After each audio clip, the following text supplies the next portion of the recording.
I know a lot of people that struggle in addiction, and so the tragedy of the toxic supply that hurts me the most is that when you go to work and you say goodbye to your employees, you're going to see them the next day. In my line of work, unfortunately, I might not. And that's the one thing that's really impacted me, where it just makes me sad that somebody had to succumb to this and die because of it. And so that's why I really also believe it's really important for us to address safe supply as well. Because the tragedy is that we are truly one toxic supply away from disaster of epic proportions. And it's already disastrous as it is. It's just unacceptable and shameful that the amount of people that die every day to a drug overdose. And so for me, I'm a firm believer in that decriminalization doesn't mean legalization. We're not saying it's okay to sell drugs.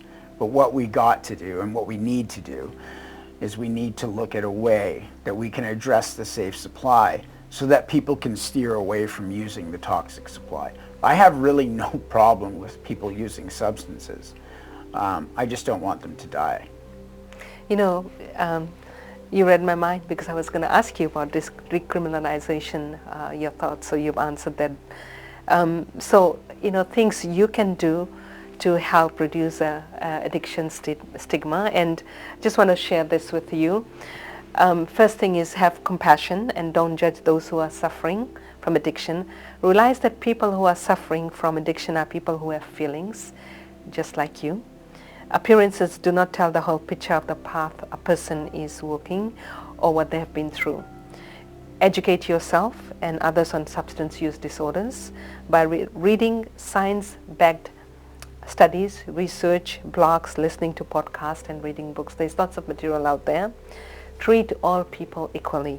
Each one of us deserves to be treated with respect, care, and compassion. If you come across someone who uses drugs, rather than look down upon them or avoid them, treat them with respect. They can greatly improve their confidence, sense of self-worth, and belonging in a society, and may encourage them to reach out to the community for help. So, you know, Guy, I know you have been on your own healing path. How does Guy balances with all the stuff he's doing, with your own family, and just your own personal recovery? Share. Yeah, I mean, well, obviously I have a beautiful family. You know, I have faith in God, which is really big in my life. God's really changed.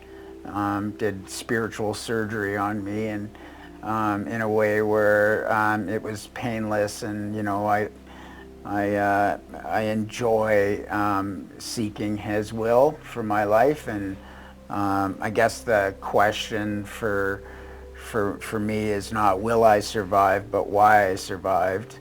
And so the reason is behind all that is that, you know, my life just is about giving back, and for me to balance it all out, obviously, you know, I get some time with, you know, my family and my close friends that are around me and support group. And so it's just, you know, just the people I work with actually help me.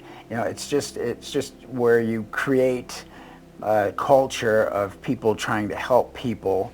What it really does is it shows me just how beautiful life can be. And I've seen both sides of it, the darkness of humanity, but I've also seen the beauty of humanity. And what I choose to look at is the beauty of humanity, because it actually makes me truly believe that we are moving in the right direction. And we just may have the right positions out there, just the wrong people.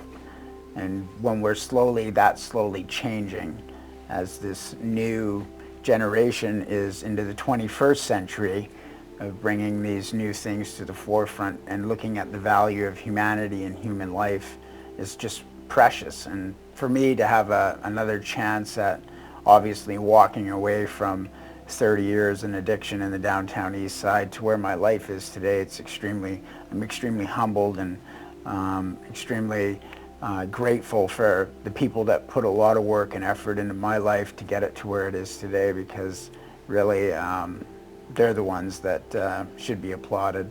Yeah. And you know, human life is precious and priceless, and you know, you are doing your part in giving back to you know, those who are at a place where, you know, it's just like that thought that I don't want to live anymore.